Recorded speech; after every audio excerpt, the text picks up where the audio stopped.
Livro com gostinho de infância é outra coisa, né, gente?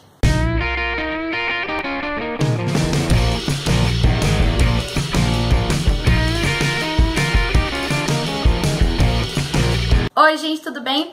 Hoje eu vim conversar com vocês sobre o livro O Jardim Secreto, que é um clássico, né, da Frances Hodgson Burnett. E, na verdade, esse livro aqui é emprestado lá da escola. E eu tô com ele há um tempão aqui em casa pra fazer resenha pra vocês e, inclusive, pra devolver depois, né? Eu quis ler esse livro basicamente por causa de um filme que passava bastante quando eu era criança, na sessão da tarde, que é o filme O Jardim Secreto. Eu não sei se vocês já viram, que tinha uma menininha ruiva que fazia a Mary, que é a protagonista dessa história. E eu amava aquele filme, eu assisti, sei lá, 500 vezes, sabe? Então quando eu vi o livro eu falei, gente, eu preciso ler esse livro, eu preciso ler esse livro. E assim, eu não me decepcionei, porque é um livro muito gostoso, é muito fofo e é muito parecido com o filme. Então eu já vou começar falando isso, o filme é extremamente fiel, de verdade. Eu li assistindo, sabe? Foi bem legal isso. A história desse livro, qual é? A gente tem uma garotinha, que é a Mary, que ela mora na Índia, ela é inglesa, né? De uma família inglesa, mas ela mora na Índia, então colônia da Inglaterra, e ela tem um pai que é militar e uma mãe que, tipo, não liga a mínima pra ela. A mãe não gosta nem de ver ela, entendeu? Então ela fica lá jogada com os criados, né? E aí, ela é uma menina, assim, muito insuportável, sabe? Muito chata, muito mimada. Ela é extremamente arrogante, ela é grossa com as pessoas. E ela é criada assim, jogada, assim, né? Ali com os criados. O que acontece? Tem uma epidemia de cólera e aí morre todo mundo, assim, na casa. Tipo, os criados, a família, todo mundo. E aí ela é encontrada nessa casa um tempo depois e é enviada pra Inglaterra pra ficar na casa do tio, que era o único parente vivo. Só que esse tio é do mesmo estilo da mãe, sabe? Ele não liga a mínima, ele não para em casa, ele não quer nem ver a menina. E as pessoas falam dele, assim, de um jeito meio assustador.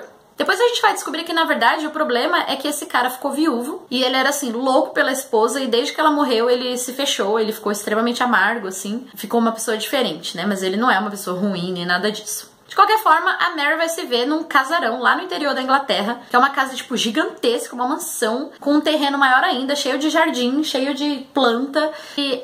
assim, ela é meio entediada, né? Porque ela não tem nada pra fazer dentro de casa, então ela vai explorar esses lugares. E aí ela vai descobrir que existe um jardim que é trancado nessa propriedade, porque era o jardim da tia falecida, né? Da esposa do tio. E desde que ela morreu, ele mandou trancar e ninguém pode entrar lá. E aí a Mary, então, passa a buscar esse jardim em companhia do Deacon, que é o amiguinho dela. E depois eles vão achar esse jardim e passar a cuidar desse jardim e tudo mais. Nesse meio tempo, a Mary também vai descobrir que tem um primo para o qual o tio também não liga, e que também tem uma história parecida com a dela, né? De uma criança assim meio jogada com os criados, uma criança também insuportável, e que vai ser transformada principalmente por esse jardim. Esse livro aqui, ele é conhecido como um clássico infantil, né? Eu não consigo pensar assim numa criança lendo esse livro, mas acho que eu gostaria de ter lido com, sei lá, 13, 14 anos, né? Mas assim, como adulta também eu li e gostei bastante, tá? Uma coisa muito legal que tem é que é uma história de transformação, assim, e é uma transformação que acontece nas personagens e que acontece no cenário. Então a Mary chega lá nessa propriedade e ela vai passar pelo inverno e pelas chuvas e por toda aquela questão, né, de lugares que tem estações bem definidas, e aí quando chega na primavera tudo meio que renasce, e essas pessoas renascem também, sabe? Então a Mary, que era aquela menina insuportável, vai virar uma criança muito mais com cara de criança, sabe? Por causa do jardim. E o primo dela também vai ser transformado por ela e pelo jardim. Então, assim, tem uma coisa meio, assim, a importância da natureza, sabe? A força viva da natureza.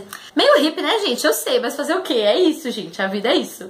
E o livro, ele fala do jardim de uma maneira tão gostosa que, gente, se eu falar vocês vão dar risada, mas eu fiz um jardinzinho na minha casa depois que eu li esse livro, porque é tão transformador pra essas pessoas mexer com a terra e ver a terra brotando e ver as flores e ver, sabe, que aquilo mexeu comigo. Eu quis mexer com a terra aqui dentro de casa, né, morando no centro de São Paulo. Mas é muito legal essa noção que se tem, assim, do contato com a terra e com a natureza, sabe? Eu gostei bastante, achei bem legal. E não é assim de um jeito clichêzão, sabe? Tipo, ah, a natureza é legal. Não, é assim de cavar mesmo, de plantar, de pôr a mão na massa, sabe? E daquela conexão, assim, que tem. Tá bom, gente, chega de papo hippie. Então é um livro bastante delicado, assim, sabe? Ele tem uma pegada, assim, de falar mais das crianças, mas ele traz uma transformação, assim, todo um processo que eu acho que um adulto talvez perceba mais do que um leitor infantil. Uma coisa muito legal que tem aqui também é a relatividade da riqueza, assim, porque a Mary e o primo dela também são crianças ricas, cheias de criados, cheias de coisas, mas assim, não tem amor, sabe? Não tem uma família, não tem um afeto. E aí a gente tem uma família aqui no livro que tem um monte de filhos e que é uma família muito pobre e que, assim, é a criança mais feliz que a gente vai conhecer, entendeu? Que é o Deacon. E que é uma criança, assim, maravilhosa, sabe? Fofa,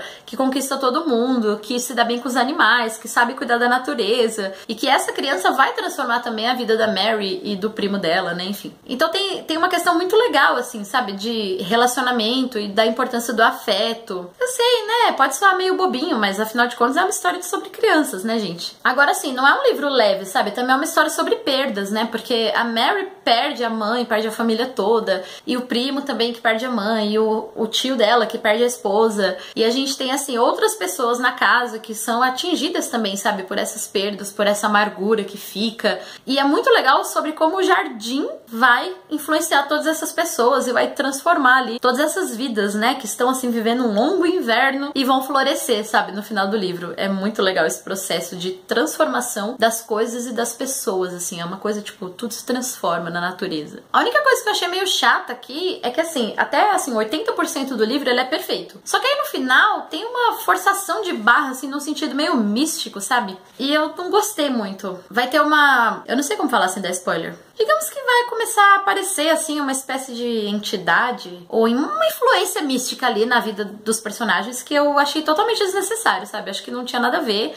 Tava super legal a relação com a natureza e das crianças e etc. E achei meio sem graça isso. Mas foi o único ponto, assim, que eu achei desnecessário. De resto, é um livro muito fofo. Eu vi que tem o filme inteirinho aqui no YouTube, então eu vou deixar o link aqui pra quem quiser assistir. Se tiver gente aí da minha geração, eu tenho certeza que vocês vão lembrar, porque, nossa, passava direto. E se você não é da minha geração, eu recomendo que você descubra essa história fofa, seja por meio do filme, seja por meio do livro. Mas eu recomendo a leitura, acho que foi uma leitura bem suave, bem tranquila e gostosinha, assim, sabe? É um livro que aquece o coração, gente. Esse livro é um livro fofo. Lindeza de livro. Certo? Bom, se você gostou desse vídeo, não esquece de dar o seu curtir, comenta aqui o que você achou, se você já leu, se você conhece o filme, se você lembra. E é isso. Por hoje é só. Até a próxima. Um beijo.